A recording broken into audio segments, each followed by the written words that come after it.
Hi hello welcome to పూరా local. నేను మీ మధుకర్ రెడ్డి.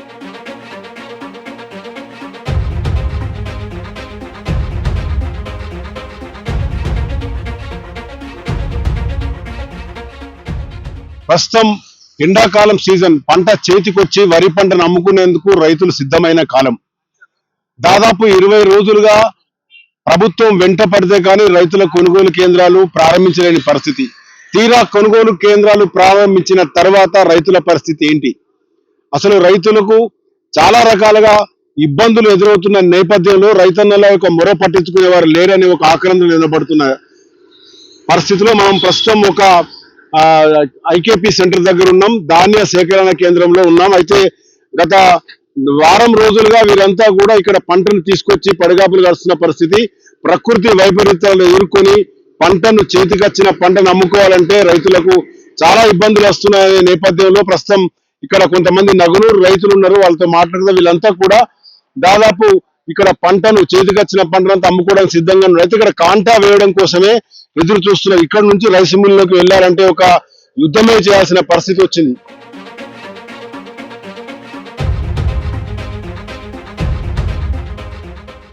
ఈ రైతులందరూ తమ పంటను కొనుగోలు చేయాలని చెప్పి ప్రభుత్వానికి పలుమార్లు విన్నపం చేసుకున్నప్పుడు కూడా విడతల వారుగా ఈ ధాన్య సేకరణ చేస్తున్న నేపథ్యంలో రైతులు చేతికొచ్చిన పంట ఎప్పుడైతే అమ్ముడుపోతుందో అప్పుడే వారి కష్టాలకు ఫలితం వచ్చినట్టుగా అయితే వీళ్ళతో మాట్లాడదాం.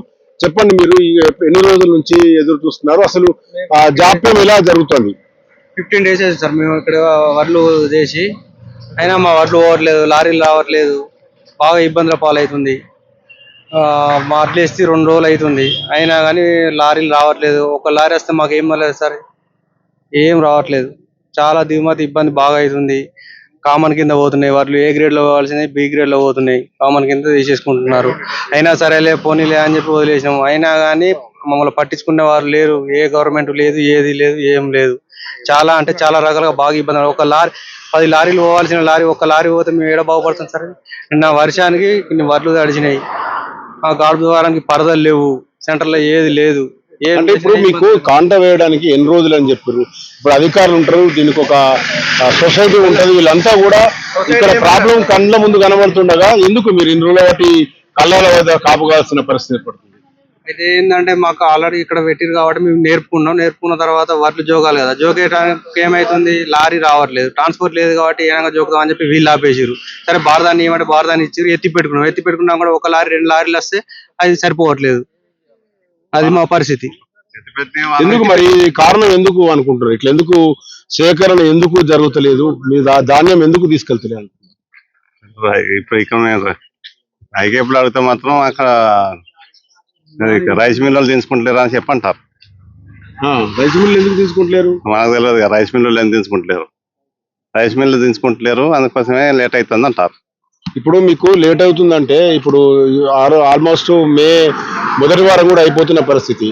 మే అయిపోయిందంటే మళ్ళీ జూను వర్షాలు, గాడుపు దుమారాలు ఇవన్నీ వచ్చే పరిస్థితి ఉన్నది. ఈ 20 రోజులలో ధాన్య సేకరణ అనేది జరుగుతుంది అనుకుంటున్నా.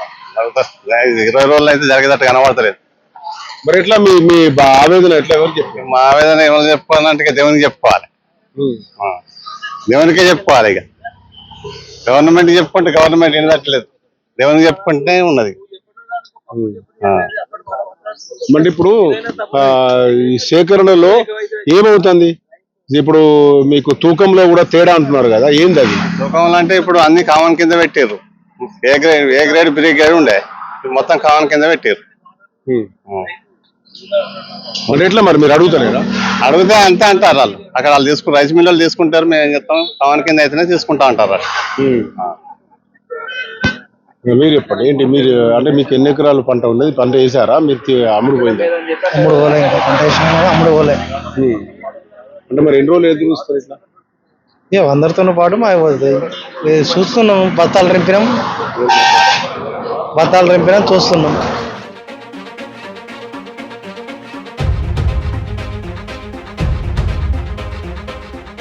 మీరు చెప్పండి, ఇక్కడ రైతులు చాలా కాలంగా ఎదురు చూస్తున్న పరిస్థితి, ఎందుకు అమ్ముడు పోతలేదు? దీనికి సంబంధించిన కారణాలు ప్రభుత్వము ఎందుకు వీళ్ళ సేకరణలో జాప్యం చేస్తున్నది? కారణాలు ఏమనుకుంటున్నారు? కారణాలు రైతుని ఏ ప్రభుత్వం కూడా పట్టించుకోలేని పరిస్థితి. ముఖ్యంగా రైతులంటే ఒక చీప్ మెంటాలిటీగా నాయకులకు ఏర్పడిపోయింది. ముఖ్యంగా చెప్పాలంటే రాజశేఖర రెడ్డి గారి గవర్నమెంట్ ఉన్నప్పుడు కేంద్ర ప్రభుత్వం ఫుడ్ కార్పొరేషన్ ఎత్తాల్సిన వడ్లని బియ్యాన్ని ఏదైతే సప్లై చేయాలో దాన్ని స్టేట్ గవర్నమెంట్ గొప్పల కోసం స్టేట్ గవర్నమెంట్ అండర్లోకి తీసుకొని ఐకేపీల ద్వారా కావచ్చు, పిఎస్సిఎస్ల ద్వారా కావచ్చు తీసుకొని జరిగి, కానీ కేంద్ర ప్రభుత్వం ఆధీనంలో ఉండే ఫుడ్ కార్పొరేషన్ ఆఫ్ ఇండియానే ఇవాళ స్టేట్ గవర్నమెంట్ కొని రైస్ మిల్లులకు వడ్లిస్తే వాళ్ళ దగ్గర నుంచి బియ్యం కలెక్ట్ చేసుకొని గోడౌన్లలో పెట్టుకోవాల్సిన పరిస్థితి ఫుడ్ కార్పొరేషన్ ఆఫ్ ఇండియాది. రైస్ మిల్లర్స్ అడిగినప్పుడు అసోసియేషన్ ప్రెసిడెంట్ గానీ వాళ్ళు ఏమంటున్నారంటే, మాకు వానాకాలం పంటనే ఇప్పటి వరకు ఎస్కేలు ఇయ్యలేదు, మాకు అవి లిఫ్టింగే కాలేదు, మేము ఎక్కడ ప్లేస్ లేదు, మాకున్న 5 ఎకరాలలో కూడా వడ్లు అట్టే స్టాక్ ఉన్నాయి కాబట్టి దించుకోవట్లేదు అంటారు.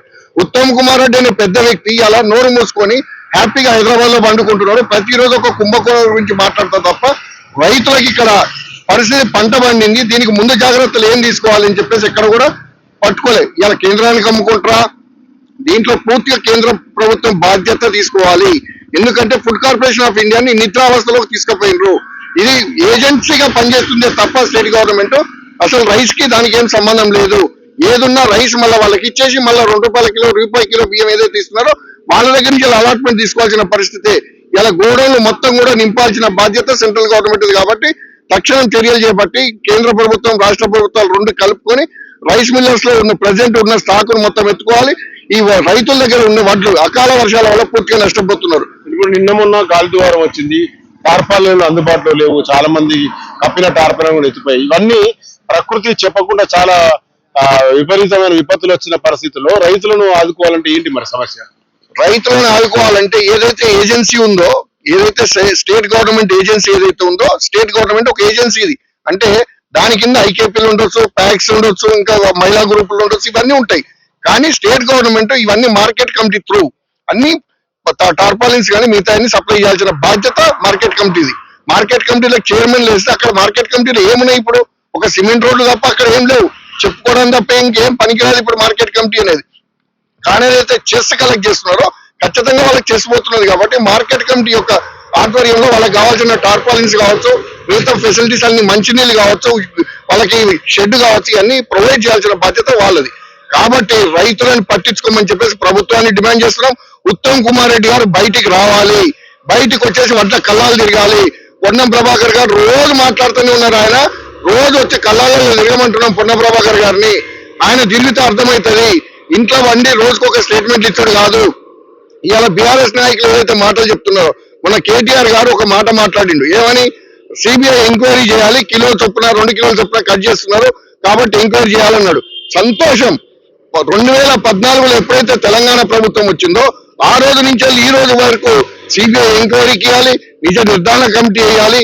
అప్పుడు నిజ నిజాలు, ఎందుకంటే క్వింటల్కి 8 కిలోల నుంచి 15 కిలోల వరకు కట్ చేసి మేము మొత్తుకొని విజిలెన్స్ కంప్లైంట్లు చేసినా కూడా ఇప్పటి వరకు ఎలాంటి చర్యలు చేపట్టలేదు. చాలా రైస్ మిల్స్ లో వడ్లు అమ్ముకున్న రైస్ మిల్లర్స్ దానికి కూడా ఇప్పటి వరకు ఏది కూడా దాని మీద లేదు. కేవలం వాళ్ళకి అలా రైస్ మిల్ సీల్ చేస్తే మళ్ళీ అక్కడ వడ్లు దించుకోవడానికి పరిస్థితి, లేకపోతే వాళ్ళు ఇంకొక అగ్రిమెంట్ పెట్టేసి వడ్లు దించుకునే పరిస్థితి, ఇవన్నీ కూడా రైతులకు నష్టపరిచే విధంగా ఉన్నాయి. కాబట్టి తక్షణం సిబిఐ ఎంక్వైరీ చేయాలి. అప్పటి నుంచి ఇప్పటి వరకు దోసుకున్నది ఏదైతే ఉందో మేము ప్రూవ్ చేయడానికి రెడీగా ఉన్నాము. ప్రతి పిఎస్సిఎస్ అకౌంట్లలో ఉంటుంది, వాళ్ళు ఎన్ని దొరికిండ్రు, ఎన్ని పైసలు పడ్డాయి, అదేవిధంగా ఎన్ని కట్టింగ్లు అనేవి ఉంటాయి, అదేవిధంగా ఐకేపీ సెంటర్లలో ఉంటాయి. కాబట్టి ఆ చర్యలు చేపట్టాలంటే డబ్బున్న కేటీఆర్ కావచ్చు, ఇక్కడ రేవంత్ రెడ్డి కావచ్చు, ఉత్తమ్ కుమార్ రెడ్డి కావచ్చు, తగిన చర్యలు చేపట్టాలని మేము డిమాండ్ చేస్తున్నాం. అకాల వర్షాల వల్ల నష్టపోతున్నారు కాబట్టి ఏ కట్టింగ్ లేకుండా మొత్తం రైతుల యొక్క ధాన్యాన్ని ఇమీడియట్ గా ఎత్తాలని చెప్పేసి కూడా మేము డిమాండ్ చేస్తున్నాం. మే 25 నాడు రోని కార్తె వస్తున్నది, మళ్ళా పంటలు వేసుకునే కాలం ఉన్నది కాబట్టి ఖచ్చితంగా తక్షణం లారీలన్నీ ఎక్కడి నుంచి ప్రొవైడ్ చేస్తారు, ఉష్క లారీలన్నీ బంద్ చేసి ఎక్కడ దించుకుంటారో, ఏ గోడౌన్లో దించుకుంటారో రైతుల దగ్గర నుంచి మొత్తం ప్యాడీ అనేది ఎత్తాలని చెప్పేసి మా డిమాండ్.